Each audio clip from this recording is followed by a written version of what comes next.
Hey everyone, what's going on? It's Friday afternoon here in Israel, and we are barbecuing out of Judea, Israel, right here. Putting the steaks right now on the fire. Let's see if we can hear it. That sounds good.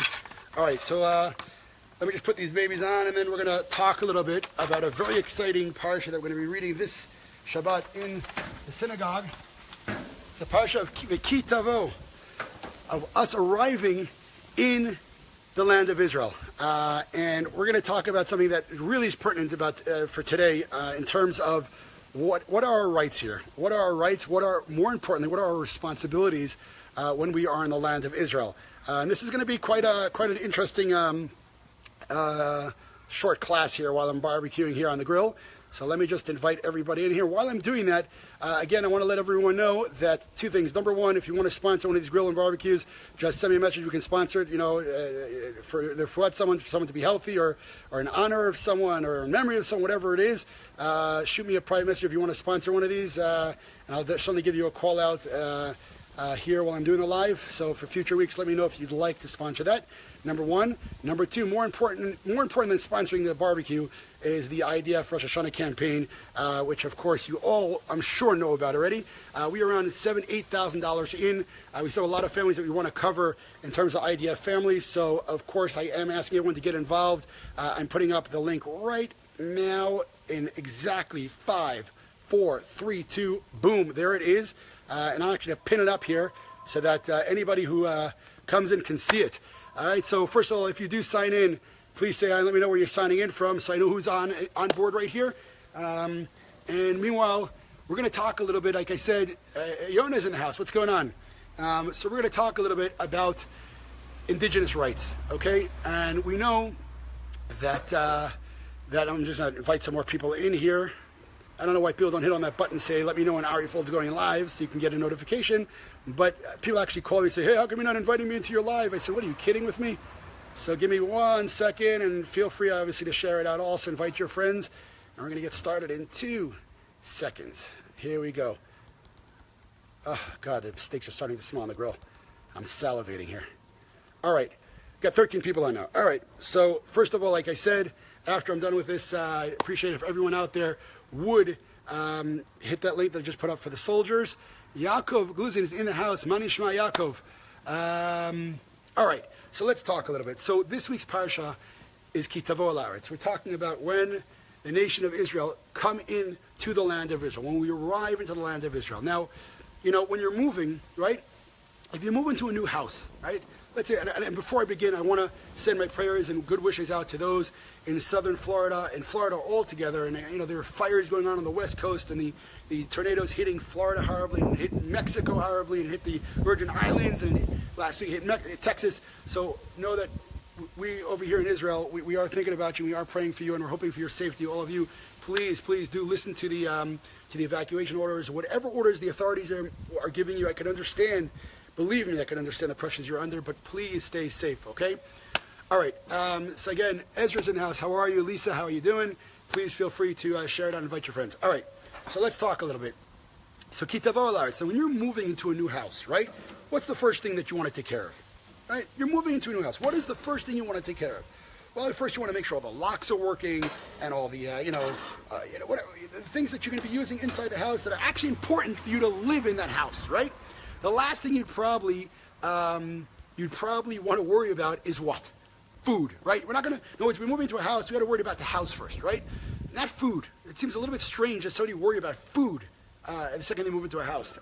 And yet, we know that when it says, Ki Tavo al Haaretz, what's the first thing that we're commanded to do in this week's parsha? Ki Tavo al Haaretz, you have to bring bikurim. What are these bikurim?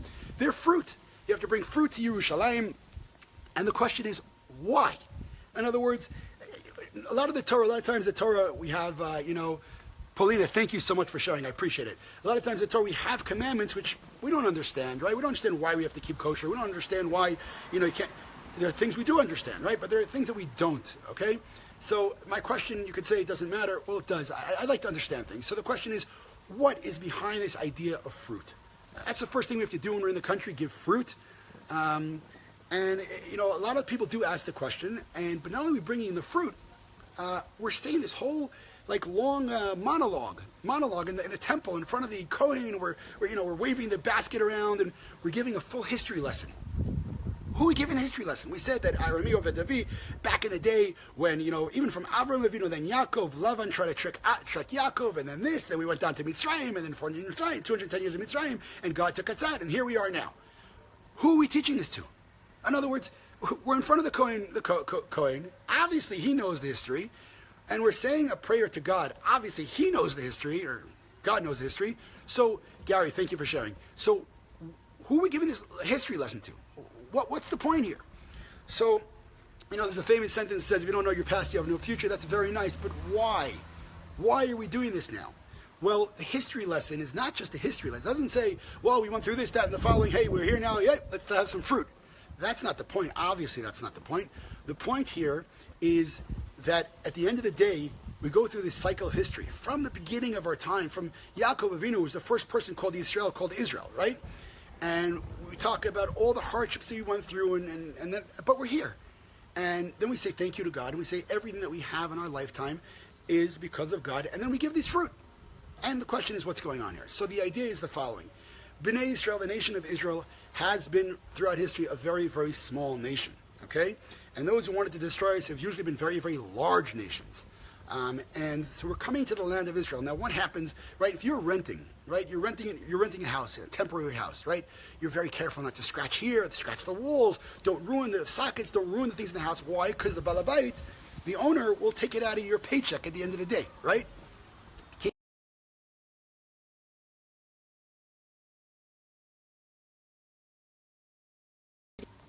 Oh, we are back on. All right, people, I apologize for that. We're back on, so let's again re-invite everyone in. Let them know that I'm back on so we can continue. All right, the thought process. So what I was saying, are we back on? I need a thumbs up to know if everyone can hear me. Racheli's in the house. What's going on, Racheli? Give me a thumbs up so I know that you guys can see me. We're back on. Thumbs up, anyone? Can you hear me? Video good. All right, the video's good. Are we back on? All right, good. I see one thumb up. That means that everyone can hear me? We can see it? Good. 2 thumbs up. All right, good. All right. So the thought that I was saying before is that when one is renting a home, right? And it's not theirs, and they're renting it in someone else's home, they're living there. They're very careful. They're very careful with everything. They're very careful how they scratch. If they scratch the walls, they damage something, because they know at the end of the day they're going to have to pay the price for that damage. And they're very, very careful with the home that they live in, the home that they're renting. And they certainly do not feel like they are the owner of the home.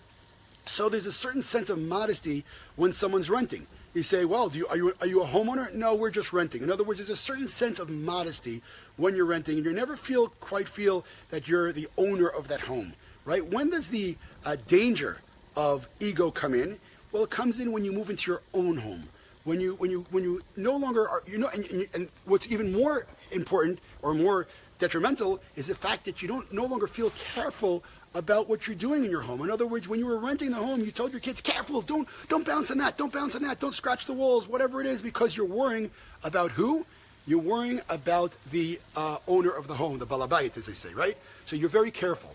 But when you move into your own home, ego pumps up. It's my home. Oh, you scratch the wall, no big deal. We're not worrying about damage so much. We'll fix it. We'll do this. It's ours. And that is the danger. The danger is taking for granted what you have. In other words, the danger when you move into your own home, you feel like, I'm the boss now. Well, when it comes to Israel, no. Yes, we're moving to our own home. We are indigenous to the land. How do I know that we're indigenous?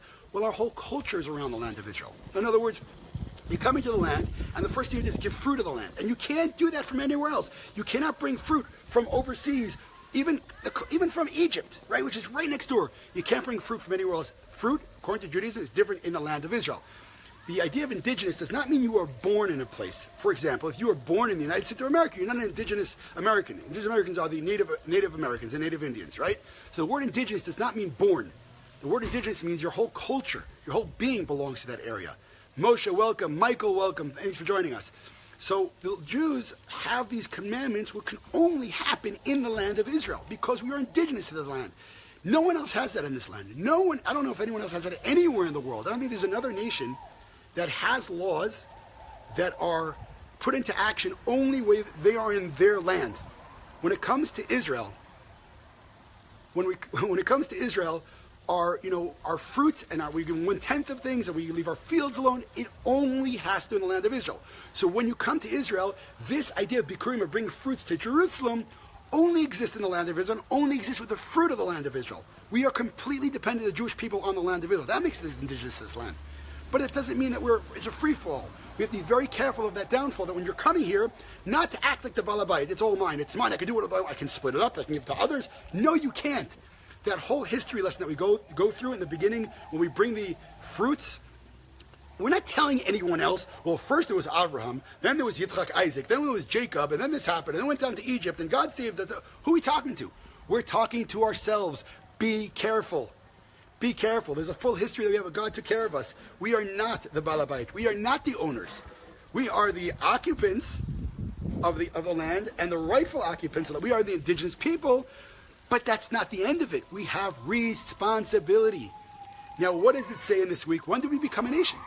When did Israel actually become a nation? Well, it didn't happen in Egypt, by the way, and it didn't even happen in the desert, and it didn't happen, it happened when we're coming to the land of Israel, and then we had to make another covenant. We had the people standing on Har Eival, Har Gerizim and Har Eival, which look over Nablus, look over Shechem, where, by the way, Joseph is buried. Okay? And then God and Moshe Rabbeinu says the following. You've come to the land of Israel. Okay? It gives warning to listen to God's laws. You are here to listen to God's laws in the Torah. Okay? And if you do so, you will be blessed, and the enemies will not be able to kill you and defeat you and whatnot. And it goes through a long list of blessings. But there's another side of the coin, and this other side of the coin is a little bit scary.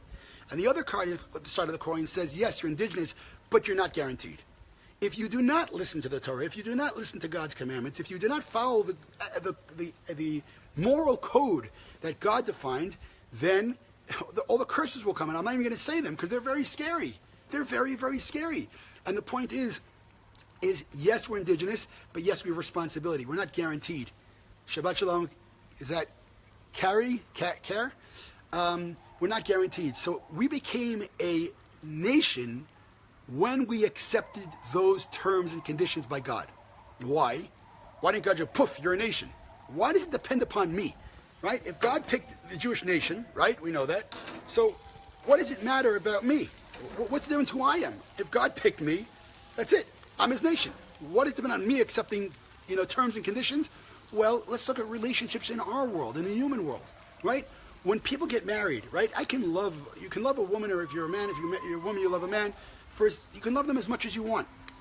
Okay, but if there's not two sides, if there's not I love you, you love me, but there's I love you, I can't stand you, there's no relationship there. In other words, if someone loves a woman, a guy loves a woman 100%, and she loves him 0, there's no relationship.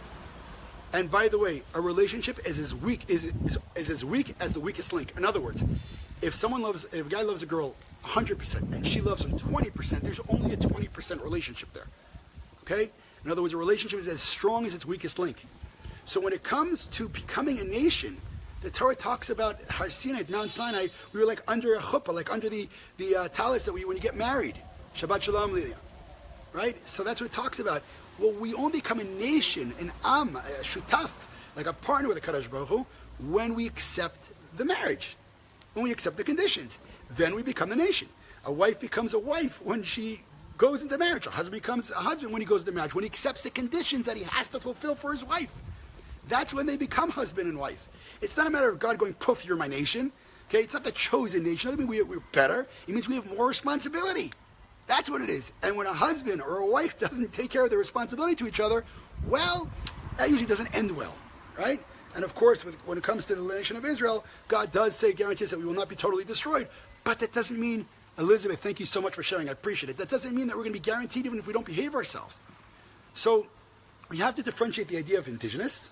We belong here. This is our land. Every Jew belongs in the land of Israel, by the way. Every Jew. I'm not saying Jews who aren't here are bad. Every Jew belongs here. Okay? But at the same time, we have responsibilities. We are not the nation only because God picked us. We're the nation because we're fulfilling a certain destiny. And again, same time in a relationship, a man and woman get married. As long as they're fulfilling the conditions of that relationship, they're in a relationship. If one is betraying, if one is doing something, not fulfilling his responsibilities, then there's no relationship. They can fake it as much as you want. but there's no relationship. Now, in the human relationship, you can fake it, you might get away with it. With God, you can't lie to God. You can't lie to God. So we have a complete, after we bring those fruits, and after we give witness to our whole history, and we're talking to ourselves, God, we know this is what happened to us. We went through this, we went through that, we went through the Assyrians, we went through the Romans, we went through the Nazis, we went through endless amounts of enemies, and we're still here. I don't know the answer to where was God on the Holocaust, but I do know that we're here, and those who want to destroy us are no longer here. Why it happened, I have no answers. Why are there earthquakes going on in America and fires going on in the West Coast? I don't know the answer to that. I don't. And anybody who does, I'd stay far away from them. Okay, it's wrong. It's insensitive. Okay, even if there was a reason, we don't know the reason. Even if there is a reason, we don't know the reason. And to try to tell someone the reason is because you're doing this, it's insensitive to say so. You don't say that to someone going through tragedy right now. Okay, so please don't do that, people. Whatever your belief might be. Again, obviously God's in charge, but I don't know the reasons. Okay, I know that we have to try to improve ourselves. Everyone has to try to improve themselves, become better people. We have to become nicer to each other, and do what we're supposed to be doing. But I'm not going to define the reason why something's happening because I don't know. Only a prophet can do that. Okay? So the point is that we have responsibility. Okay? And the specific laws, and the truth is the blessings are abundant. And they say the no nation will be able to defeat you, and you'll have plentiful and fruits and money, whatnot. But the point is that it's dependent upon if we fulfill our responsibilities toward God. If we fulfill our responsibilities towards our spouse, right? And in this case, God's our spouse of the Jewish nation, and that is the only guarantee that we have in the land of Israel. I just want to point out that last week was Ki Tetzei. We go out to war. Okay, so now you finish the war. Now you Ki Tavo. You come. It's not just enjoying the spoils of war. No. That's not the way it goes. That's not the way it goes. You don't just enjoy the spoils of war. Okay, we didn't fight for spoils of war. We fought for morality and we fought to come to our home. But once you're home, you have to respect your home. You have to know that as much as I'm living here, I'm not the balabait. I'm not the boss. The boss is upstairs. And if I don't fulfill the conditions that we're here, we won't be here. We won't be, and it's very scary. We win the wars in Israel miraculously. Miraculously. Crazy numbers against us. Insanity. 450 million Muslims around us. We're 6 million Jews in Israel, just about. The numbers are insane. So we win a war. Of course it's a miracle. Not seeing that it's a miracle is a sin in itself. It means you think that there are other people who are controlling the world. Of course, IDF soldiers are amazing and courageous. We couldn't do it without them. King David also fought in wars. Doesn't mean he didn't believe in God. We have a responsibility to take our efforts and do what we have to do. But when we win the war, and certainly in the statistics of winning wars today, we have to look upstairs and say thank you. We can't make believe that this was because that we are superhuman beings and somehow, we were victorious over insane numbers. All right, so that's it for today. Ki Tavo la'aretz. When we come to the land, first is bringing the fruit of the land. This is our fruit. We're saying we are the indigenous people. We are only commanded to bring these fruit in the land of Israel. That's one. Two, know that God is in charge. When we bring the fruit, we bring a whole history lesson for ourselves. This is all we went through. All the people who tried to destroy us, they're all gone, and we are here. God, thank you, and we are only dependent upon you. Okay? And three is accepting responsibility for this relationship with the Kadosh Baruch Hu, so that we will succeed, not only surviving, but blossoming in the land of Israel. So I want to give a blessing to ourselves again, and I want to say that I hope that we, as the Jewish people living in the land of Israel, will be able to really fulfill what we're supposed to be fulfilling as the Jewish people of Israel. And may we see the rebuilding of the whole land of Israel, including the temple in Jerusalem, swiftly in our days. I want to again send my prayers and thoughts out to those in southern Florida, those who went through it again in Texas and the Virgin Islands, and those on the West Coast facing those horrific fires.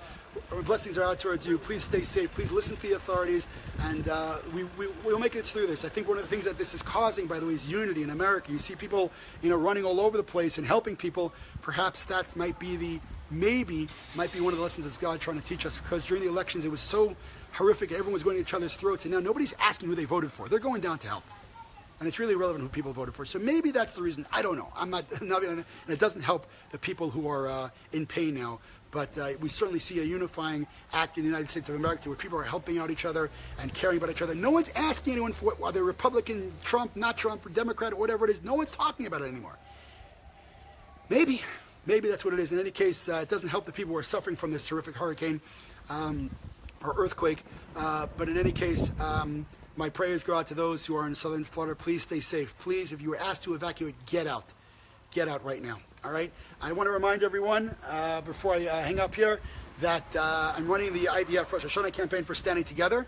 Very simple campaign. We want to make sure that soldiers whose families are in financial problems want to make their children, their soldiers can go home for the holidays and celebrate the holidays without worrying about their financial situation. So we are donating to them cards, like little credit cards, where the families can go to the marketplace in the stores and pay for their food and goods for the holidays. They can enjoy the holidays. We have 1,000 families we have to cover. We're up to $8,000 approximately covered. It's $70,000 to get to the end. We have a week and a half, people. Now, it sounds like a lot of money, but everybody who's watching this video, right now we go to 2,000 to 3,000 views. If everybody who watches this video would hit the link and donate one package, $70, we could do this in 5 minutes. All right? I'm putting up the link right now here at the bottom. And 1 second. There is the Rosh Hashanah link. Okay, I'm wishing everyone a wonderful, wonderful weekend. Shabbat Shalom from the absolutely stunning. Let's pin this up.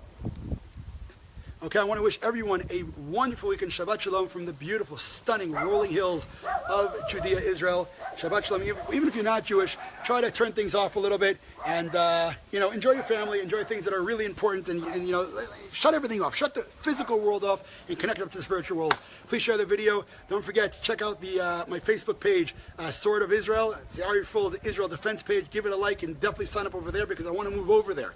I want to start doing my videos over there. All right, everyone. Have an awesome weekend. Shalom from the stunning rolling hills of Judea, Israel. God bless everyone.